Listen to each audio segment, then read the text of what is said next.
बने हैं, पहला तो है कि कोई भी कानून जो होना चाहिए जनता के हित में होना चाहिए, लेकिन पहला कानून ये बन गया कि कोई भी बड़ी कंपनियां जितना मन है उतना भंडारण कर सकती है खाने पीने के सामान पे। और देख रहे हैं कि 60 रुपये प्याज जो है हो गया प्रति किलो, लेकिन कहीं छापा नहीं पड़ रहा। तो अब कानून बन गया है, तो कानून बन गया तो इसमें अब कोई दिक्कत नहीं है बड़े व्यापारियों को। दूसरा ये हो गया कि किसान के खेती कॉन्ट्रैक्ट पे बड़े कंपनियों को दिया जाएगा।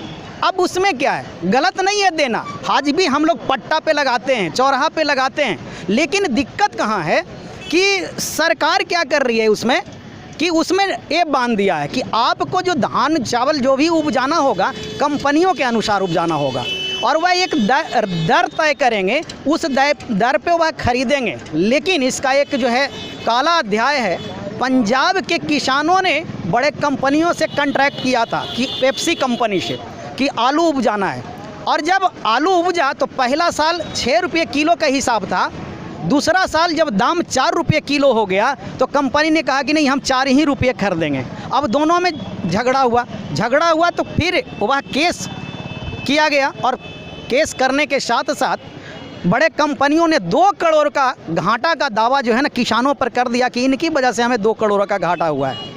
अब समस्या ये है कि बिहार के जो किसान हैं बड़े मध्यम नहीं लघु किसान कह सकते हैं, अब इनकी हालत तो और ख़राब हो जाएगी।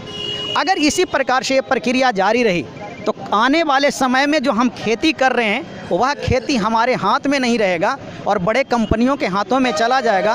और कहने के लिए तो हम किसान होंगे, मालिक होंगे खेत का, लेकिन सारा कानून अंग्रेज जिस प्रकार से चलाते थे भारत में अपना राज, और वैसे ही भारत की सरकार होगी, देश में किसान होगा, लेकिन पूंजीपतियों के हाथों में हम लोग खेलने वाले हो जाएंगे। मतलब ज़मींदार नए, ये जो बड़े बड़े उद्योगपति हैं नए ज़मींदार के रूप में होंगे और हम लोग पुनः गुलाम हो जाएंगे, यही चीज़ है।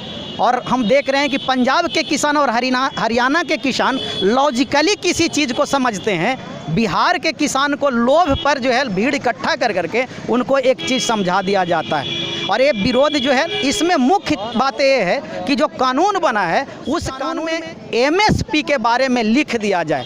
प्रधानमंत्री सिर्फ बोलते हैं कि हाँ MSP लागू रहेगा, लेकिन बोलने से क्या होता है, उन्होंने कहा था 2 करोड़ नौकरी, 15 लाख रुपया, और जो है बहुत सारे वादे कर गए और बाद में कह देते हैं जुमला है। आने वाले समय में भी ये कह देंगे कि MSP जो हमने बोला था और कानून में जो उसमें लिखा हुआ नहीं है इसीलिए मान्य नहीं होगा। अभी तो संघर्ष चल रहा है इसीलिए घोषणा किया गया है, लेकिन आने वाले समय में MSP ख़त्म होगा तो पंजाब, हरियाणा, जिसे पूरे भारत में 6000 मंडियां हैं, जिसमें 2000 से ज़्यादा सिर्फ पंजाब में है। बिहार में तो हमारे नीतीश बाबू 2006 में ही नियम बना के मंडी को ख़त्म कर दिया।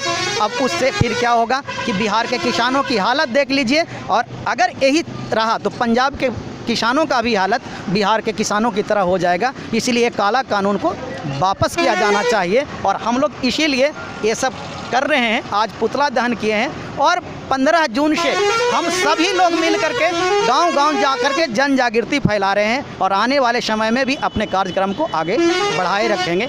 मैं धर्मेंद्र कुमार, भारतीय किसान संघर्ष समन्वय समिति का एक सदस्य हूँ जी। धन्यवाद।